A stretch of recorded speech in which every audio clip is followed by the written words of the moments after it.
probably know the parable of the prodigal son, but how can that familiar story help you enjoy God? John Macarthur shows you what Christ's well-known parable reveals about God and what it means to love Him. Next on Grace to You.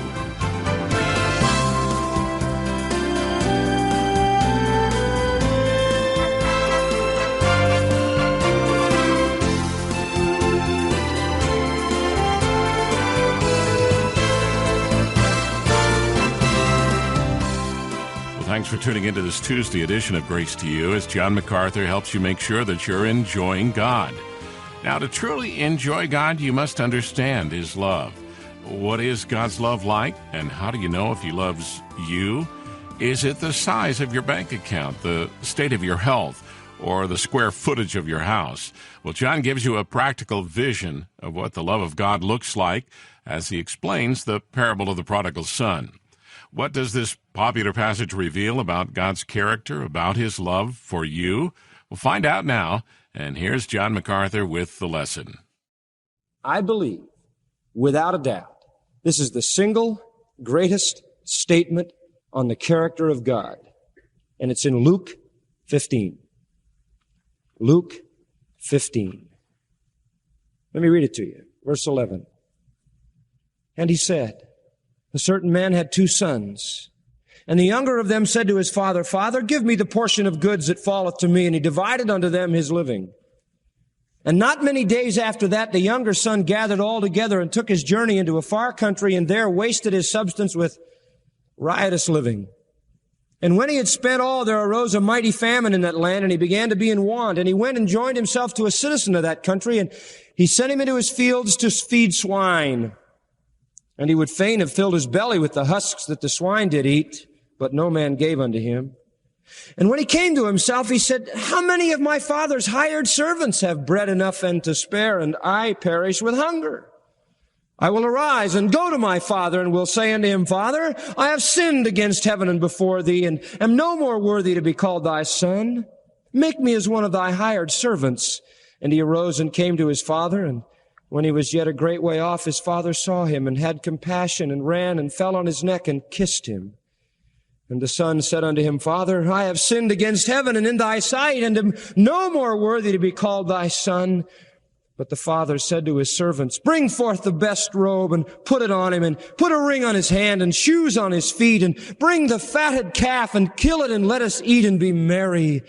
For this my son was dead and is alive again. He was lost and is found. And they began to be merry.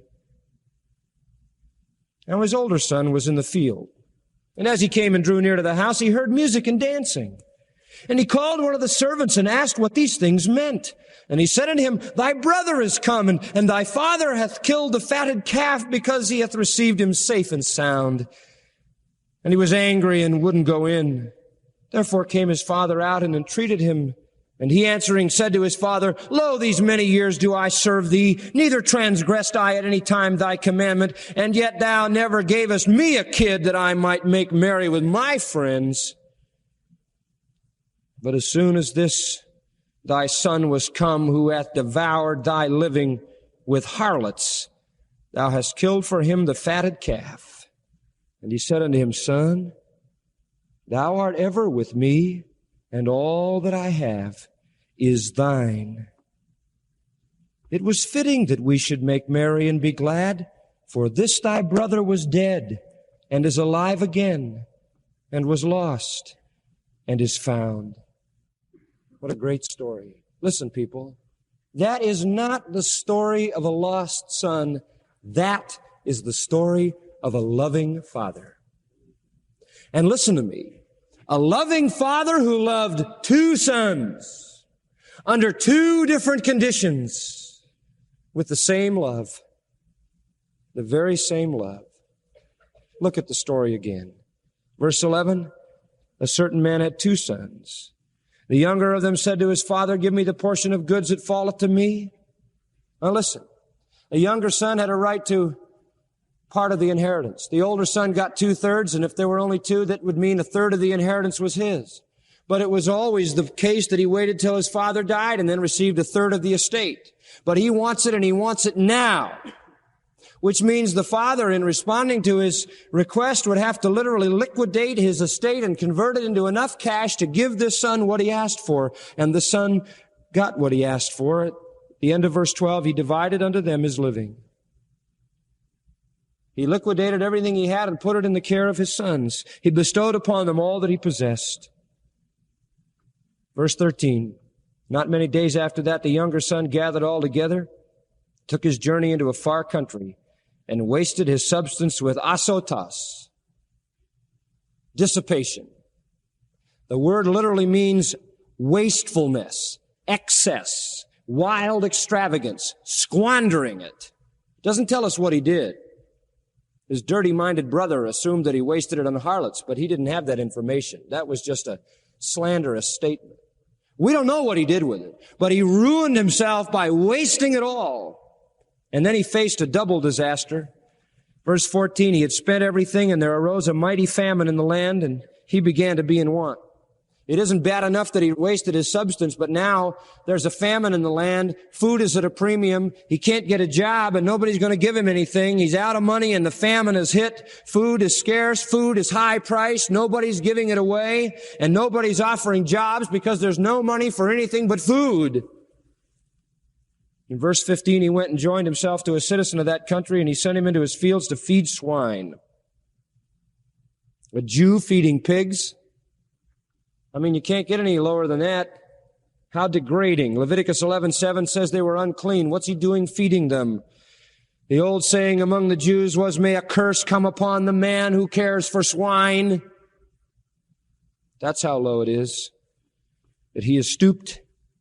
He would have fain filled his belly, verse 16 says, with the husks. Literally, the word is carob pods.